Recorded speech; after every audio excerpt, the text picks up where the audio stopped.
नमस्कार दोस्तों, सफलता गुरु के ऑनलाइन प्लेटफॉर्म पे आपका फिर स्वागत है। तो दोस्तों, आज हम फिर दोबारा करंट अफेयर के क्वेश्चंस लेकर आए हैं जो आपके एग्जाम से डायरेक्ट रिलेवेंट करते हैं। ठीक है, तो देखते हैं आज के हमारे क्वेश्चंस या हमारे पॉइंट्स क्या बनते हैं। चलिए पहले पॉइंट्स की तरफ देखते हैं दोस्तों। हमारा पहला पॉइंट्स क्या कहता है? पहला पॉइंट है दोस्तों कि Delhi, Maharashtra, Karnataka and north east region में यूज किया गया था। देखिए मैं आपको बताता हूं कि CERT, आपका जैसे फोन खो जाता है ना, मैं इसके बारे में थोड़ा डिस्कस करता हूं आपसे कि आपका जैसे फोन खो जाता है तो आपको अपना अपना IMEI नंबर ना सेव करके रखना है। उसे पता होना चाहिए आपको अपना IMEI नंबर। और ये एक साइट है CERT, सेंट्रल इक्विपमेंट रजिस्टर। इसके माध्यम से आप अगर अपने IMEI, आपका फोन खो गया है कहीं, तो IMEI नंबर डाल के तो आपको पता लग सकता है कि आपका फोन कहां पर है। ठीक है, तो इसकी जो पहले जो मतलब जो चालू चल रहा था, ये फेस चल रहे थे, तो ये पहले देख रहे थे, इनको ट्राई करके देख रहे थे। तो पहले दिल्ली, महाराष्ट्र, कर्नाटक और नॉर्थ ईस्ट रीजन में इसको ट्राई किया गया था। और कहा जाता है कि कर्नाटक पुलिस ने काफी केस सोल्व किए हैं इस साइट के माध्यम से। CERT इसके माध्यम से बहुत सारे केस सोल्व किए हैं।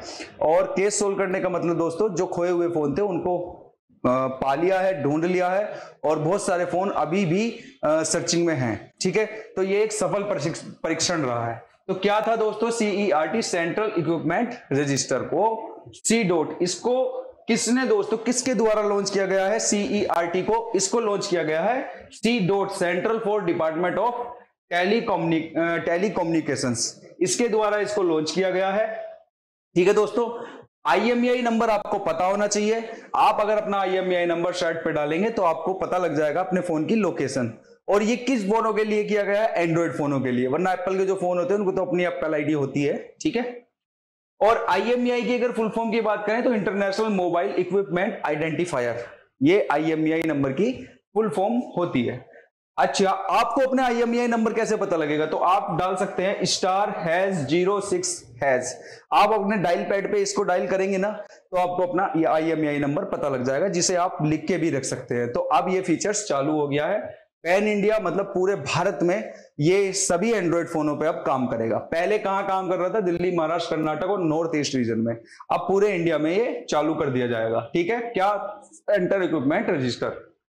आगे चलते हैं, अगले पॉइंट की तरफ चलते हैं। अगला पॉइंट है दोस्तों एंडोसल्फन। एंडोसल्फेन एक ऑर्गेनोक्लोरीन इंसेक्टिसाइड है। ऑर्गेनोक्लोरीन, एंडोसल्फन क्या है दोस्तों? एंडोसल्फन है जो आपके खेतों में फर्टिलाइजर का यूज करते थे, तो एंडोसल्फन का यूज करते थे। 1950 में ये प्रोड्यूस किया गया था।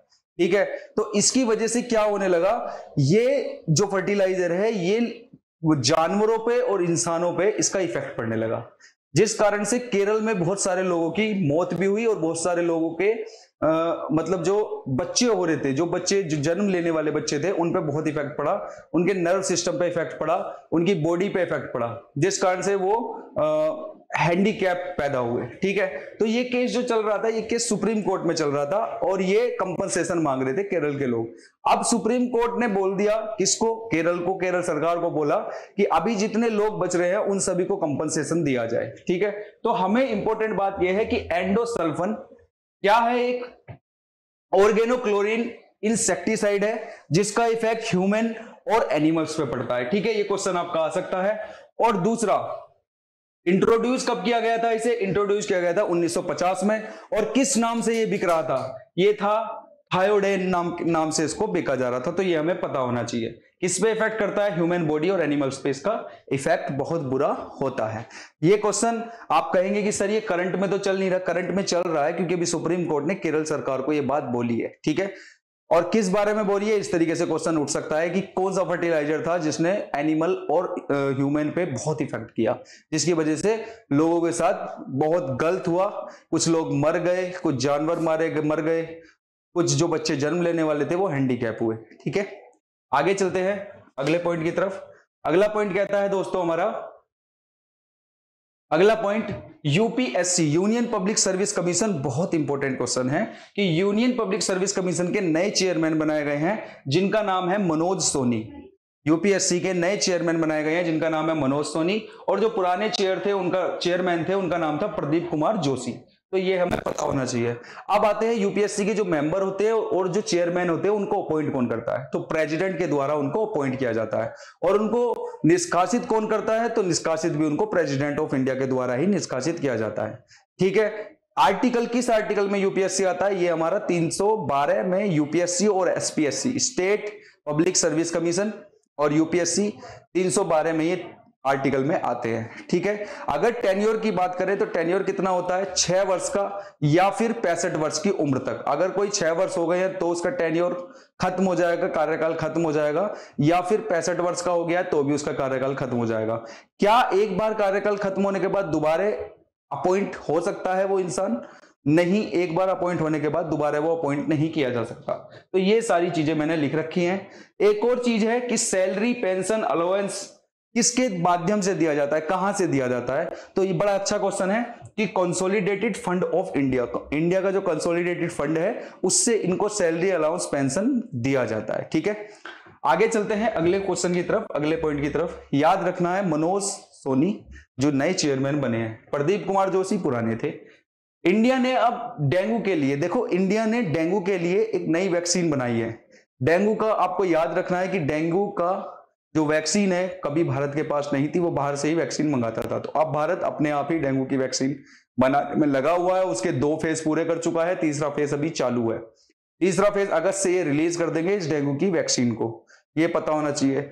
दूसरा, इसके डायग्नोज के लिए, डेंगू के डायग्नोज के लिए कोई भी अभी तक ऐसा इलाज नहीं मिला है कि इसका डायग्नोज किया जा सके, तो ये भी हमें पता होना चाहिए। और क्या पता होना चाहिए कि डेंगू किस कारण से होता है, तो डेंगू होता है आपके एक मच्छर के काटने से। मच्छर का नाम है एडिस एजिप्टी, ये मच्छर का नाम है। ठीक है, इस मच्छर के कारण क्या डेंगू ही होता है? नहीं, इस मच्छर के कारण जीका इन्फेक्शन, पिछली बार बड़ा मतलब जीका इन्फेक्शन ये बहुत ज्यादा फेमस था। दूसरा है चिकुनगुनिया, येलो फीवर, इसके द्वारा ही होता है। ठीक है, तो हमें याद रखना है कि सिर्फ एडिस एजिप्टी जो मच्छर है उसके कारण सिर्फ आपका डेंगू ही नहीं होता, chikungunya, Zika infection, yellow fever ये इसी के द्वारा होते हैं। ठीक है, अगली तरफ देखते हैं दोस्तों। अगली तरफ क्या है, आज जो है आपकी 17 तारीख है, 17 मई 2023। तो 17 मई को वर्ल्ड टेली कम्युनिकेशन डे भी मनाया जाता है। कौन सा डे मनाया जाता है? World telecommunication day. और दूसरा 17 मई को ही वर्ल्ड हाइपरटेंशन डे, वो बोलते हैं हाई ब्लड प्रेशर, तो वो डे भी आज ही मनाया जाता है। ठीक है, आगे बढ़ते हैं। 1865 को इंटरनेशनल टेलीग्राफ कन्वेंशन एग्रीमेंट को, ये एग्रीमेंट हुआ था, ये कहां हुआ था? ये पेरिस में आपका एग्रीमेंट हुआ था। और इस एग्रीमेंट के द्वारा ही, इसी के बेसिस पे ही एक बॉडी बनाई गई थी। कौन सी बॉडी थी वो थी ITU, international telecommunication union. एक बॉडी बनाई गई किसके द्वारा? इंटरनेशनल टेलीग्राफ कन्वेंशन एग्रीमेंट के द्वारा, जो पेरिस में एग्रीमेंट हुआ था उसके द्वारा एक बॉडी बनाई गई, ITU, international telecommunication union. ठीक है, अगर हेडक्वार्टर की बात करें, हेडक्वार्टर है इसका जेनेवा, स्विट्जरलैंड में इसका हेडक्वार्टर है। ठीक है, तो हमें ये चीजें याद रखनी है। आप कहेंगे कि सर ये इतना इंपॉर्टेंट तो हम लोगों को लग नहीं रहा, लेकिन भाइयों ये इंपॉर्टेंट है। क्यों? क्योंकि आपको पता है कि मोबाइल से अकॉर्डिंग बहुत सारे क्वेश्चंस और बहुत सारे फीचर्स नए नए लॉन्च किए जा रहे हैं।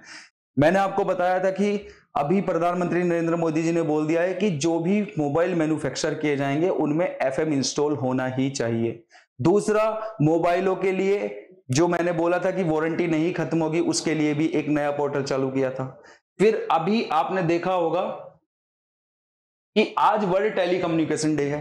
ठीक है, तो टेली कम्युनिकेशन डे से हमें इतना तो पता होना चाहिए कि इसका हेडक्वार्टर कहां पे है, जेनेवा, स्विट्जरलैंड में है। ठीक है, आगे चलते हैं, अगले पॉइंट की तरफ देखते हैं दोस्तों। अगला पॉइंट है 18 मई को, मतलब कल जो है प्रधानमंत्री नरेंद्र मोदी 3 दिवसीय अंतरराष्ट्रीय संग्रहालय एक्सपो, ये दोस्तों एक्सपो नहीं है, एक्सपो है, सॉरी गलती से, एक्सपो का उद्घाटन करेंगे। और कहां करेंगे? ये दिल्ली के प्रगति मैदान में करेंगे। और किसके अंडर में है? 47वें अंतरराष्ट्रीय म्यूजियम दिवस मनाने के लिए आजादी के अमृत महोत्सव के दूसरे चरण के अंतर्गत किया जा रहा है। तो क्वेश्चन ये इंपॉर्टेंट है कि अमृत महोत्सव का जो दूसरा चरण है उसके अंडर में क्या किया जा रहा है, 3 दिवसीय अंतरराष्ट्रीय संग्रहालय एक्सपो का उद्घाटन किया जा रहा है। ठीक है, एक म्यूजियम होता है, ठीक है, जिसमें बहुत अलग अलग बाहर से कंपनी आती है, वो नए नए प्रोडक्ट लेके आती है अपनी। ठीक है, तो ये वो वाला एक्सपो है। ठीक है, आगे चलते हैं अगली तरफ। कौन करेंगे, प्रधानमंत्री नरेंद्र मोदी जी उद्घाटन करेंगे। और 19 मई से प्रधानमंत्री नरेंद्र मोदी जी विदेश दौरे पर चले जाएंगे। जैसा कि आपको पता होगा कि अभी वे मतलब कि और अलग अलग देशों में जाएंगे, जैसे अभी ऑस्ट्रेलिया भी जाएंगे प्रधानमंत्री नरेंद्र मोदी जी, फिर अमेरिका भी जाएंगे। तो 19 मई से वो विदेश दौरे पर चले जाएंगे। आगे चलते हैं दोस्तों, अगले पॉइंट की तरफ देखते हैं। अगला पॉइंट क्या है हमारा, अगला पॉइंट है दोस्तों, सुप्रीम कोर्ट ने ईडब्ल्यूएस, मैंने आपको बताया था, अभी बहुत टाइम पहले बताया था जब मैं करंट अफेयर पढ़ा रहा था, कि ईडब्ल्यूएस पर सुप्रीम कोर्ट में बहस चल रही है कि ईडब्ल्यूएस को हटा देना चाहिए। ठीक है, तो ईडब्ल्यूएस, सुप्रीम कोर्ट ने कहा है कि ईडब्ल्यूएस को नहीं हटाया जाएगा। ईडब्ल्यूएस जो रिजर्वेशन दिया गया है वो ऐसे ही रहेगा, उसको हटाना मुमकिन नहीं है, ठीक नहीं है। ठीक है, आगे चलते हैं अगले पॉइंट की तरफ। अगला पॉइंट कहता है वेदांता। वेदांत क्या है, एक वेदांत है एक इंडियन मल्टीनेशनल माइनिंग कंपनी। वेदांत नाम है इंडियन मल्टीनेशनल माइनिंग कंपनी का, क्या नाम है, वेदांत। और इसकी CFO चीफ फाइनेंशियल ऑफिसर जो बनी है उनका नाम है सोनल श्रीवास्तव, ये पता होना चाहिए। ठीक है, आगे चलते हैं। ये है हमारी सोनल श्रीवास्तव जी, वैसे तो अच्छी है ये भी। आगे चलते हैं, अगली तरफ देखते हैं। अगली तरफ क्या पॉइंट है, हिम डेटा पोर्टल। ध्यान रखना है, हिमाचल प्रदेश ने पहली बार लॉन्च किया है him data portal, Himachal Pradesh ने लॉन्च किया है। और हिमाचल प्रदेश के कौन, मुख्यमंत्री, क्या नाम है उनका, सुखविंदर सिंह सुक्खू इनका नाम है, इन्होंने लॉन्च किया है। ठीक है, डिजिटल सेवाओं के लिए। किस लिए, डिजिटल सेवाओं के लिए। क्या मतलब, इसका मतलब क्या है कि जितनी भी प्रदेश में जो भी नई नई सेवाएं या नई नई चीजें काम हो रहे हैं प्रदेश में, हिमाचल प्रदेश में, वो सभी इस पोर्टल पे सारी चीजें आपको मिल जाएं, इसलिए ये लॉन्च किया गया है, क्या, हिम डेटा पोर्टल। ठीक है, आगे देखते हैं हिमाचल प्रदेश की कांगड़ा चाय। हिमाचल प्रदेश की चाय है जिसका नाम है कांगड़ा चाय, और उसे GI टैग मिला है। मैंने आपको बताया था पहले भी, जो मैं करंट अफेयर में बता चुका हूं कि GI टैग किसको मिलता है।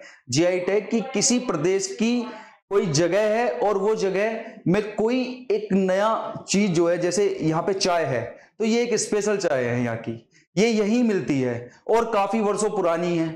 ठीक है, और यहाँ की जो जगह है, ये चाय जो है इसी नाम से फेमस है बहुत ज्यादा, तो इसलिए इसे इस श्रेणी में रखा गया है GI टैग में। मैंने आपको यह भी बताया था कि सबसे ज्यादा GI टैग पाने वाला जो राज्य है वो केरल है। और भी बहुत सारी चीजें बताई थी, अंगूर को भी GI टैग मिला है। तो वो मुझे कमेंट करके आप लोग बता सकते हैं कि मैंने जो अभी तक GI टैग के बारे में जितने भी चीजें बताई हैं कि सर केरल को इस वजह से मिला है, तमिलनाडु को इस वजह से, कर्नाटक को इस वजह से, है ना, GI टैग आप कमेंट बॉक्स में लिख के भेज सकते हैं मुझे। आगे चलते हैं अगले पॉइंट की तरफ। अगला पॉइंट दोस्तों यहीं पे ही खत्म होता है। आज के जितने भी इंपॉर्टेंट पॉइंट्स थे, जितने भी क्वेश्चंस थे, वो सभी मैं कवर अप कर चुका हूं, द हिंदू से, इंडियन एक्सप्रेस से। ठीक है, और आपके जितने भी लोकल न्यूज़पेपर थे। आप कहेंगे कि सर इतने ही पॉइंट नहीं थे, पॉइंट बहुत सारे थे, लेकिन वो आपके एग्जाम से रिलेटिव नहीं है, इसलिए यहाँ पे वो डाले नहीं गए। ठीक है, जो आपके एग्जाम से रिलेटिव होगा, मैंने आपको बताया आपके एग्जाम में इंटरनेशनल रिलेशंस, दूसरा आपके स्टेट्स के रिलेशंस, या फिर किसी स्टेट में कुछ नया काम हुआ हो, वो ही आपके एग्जाम से रिलेवेंट होते हैं। ठीक है दोस्तों, तो दोस्तों कल फिर मिलते हैं नए क्वेश्चन, नई वीडियो के साथ। आप लोगों का बहुत बहुत धन्यवाद।